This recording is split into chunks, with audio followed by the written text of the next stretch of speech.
Well, what are the benefits to the buy side and the sell side of having more than one currency provider? Because clearly, we've all kind of agreed we're in the age of multi-currencies. So I think short answer is there's two benefits: competition and choice. It's not a secret that one provider has dominated the currency landscape for 60 years, longer. And both buyers and sellers are not satisfied with that arrangement.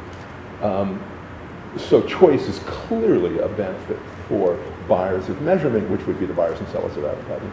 But the other thing is, I'm a big believer in competition. And that, because competition is where innovation comes from. And when there are multiple providers competing in a space, that's where innovation comes from. That's where revolutionary and evolutionary change comes from. So I think the marketplace is going to be best served by a small handful of savvy, aggressive, well-resourced companies competing to build the best solutions. So in an age of multiple currency providers, how might buyers and sellers differentiate one provider from another? Like, how does someone win? Yeah, that's an important question. How do you differentiate among the currency providers? To some extent, as shared assets are created in the industry in order to empower different currency providers, there's a notion that maybe they become similar to one another. So I think there's two or three ways. I'm going to say there's three ways that a currency provider becomes differentiated and will ultimately win. One way, and maybe I'm just old-fashioned, but one way is quality data, measurement excellence, right? We're lousy with data as an industry, but data is signal. It's an input into the creation of information, right? So the things that the currency provider does to turn all this data into useful, actionable, accurate information, that still has to matter. And I think quality will out. So one is quality data. The second one is flowing through pipes. And it's interesting so I'm at VideoAmp, and when we talk to our customers on both the buy side and the sell side, we always talk about quality data, but they also always want to talk about the piping, how the data flows through the pipes. And frankly, I've come to believe that in the 21st century, currency will be the place where ad tech and measurement converge. It's not just measurement. It's got to be measurement and ad tech. And I feel like because VideoAmp has both ad tech DNA and measurement DNA, we're very well positioned to succeed in this modern marketplace. It's not enough to measure. You got to measure and then get that measurement all the places it needs to flow. So quality data flowing through the pipes. The third thing that I think is going to be of paramount importance is identity.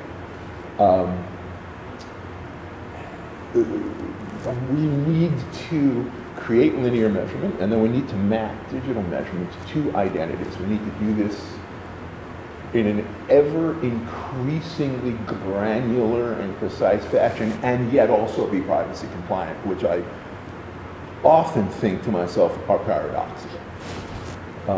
However, I have a high degree of confidence that we're going to be world-class as far as identity is concerned. So where I think you want to go with identity is, number one, you want to multi-source it, because we know that no one identity provider is as good as the identity that you can create if you use multiple signals, right? Kind of like the wisdom of the crowd, in a sense. And the second thing is, ultimately the advertiser pays everybody's bills. And the global advertising community, under the auspices of the World Federation of Advertisers, called for a cross-platform reach and frequency solution involving virtual IDs, or VIDs, VIDs. And so the identity construct that currency providers need to adopt, in addition to being, I'm going to say, multi-sourced, is also going to have to be VID compliant, so that we can take the linear data that we create, essentially, and the digital data from both programmers who are streaming and from pure play digital. And I'm not going to use the term walled garden, because I think increasingly every media company with data is a quote-unquote walled garden. So take the digital data from streamers, from pure play digital companies, map that to identities in a privacy compliant fashion, which is almost certainly going to be virtual IDs, so that we can integrate linear, integrate digital, project it or map it to the entire population, have data that is ready for measurement and activation, and that flows through all the pipes and gets to everywhere it has to go. So this is exciting. What does the next 12 to 24 months in the age of multi-currency look like? The next 12 to 24 months in the age of multi-currency. Here's what I think is going to happen. Last year in the upfronts, there wasn't as much, say, multi-currency usage as people perhaps were expecting, but there was some.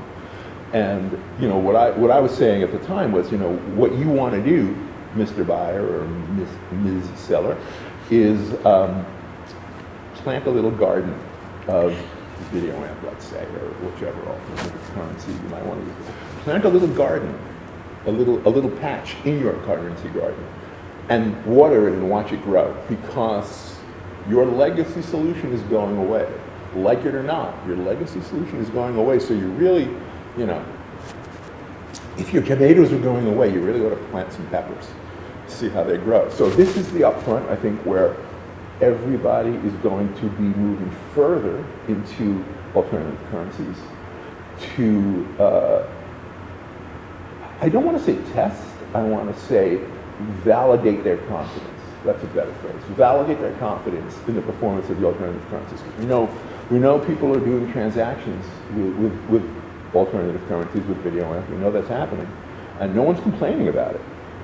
So I think you're going to see a bigger presence for alternative currencies in this upfront, and then by the time the next upfront rolls around, I think the market's going to change. It's going to move. There's going to be a little bit of movement, and then next year a big movement. That's my prediction.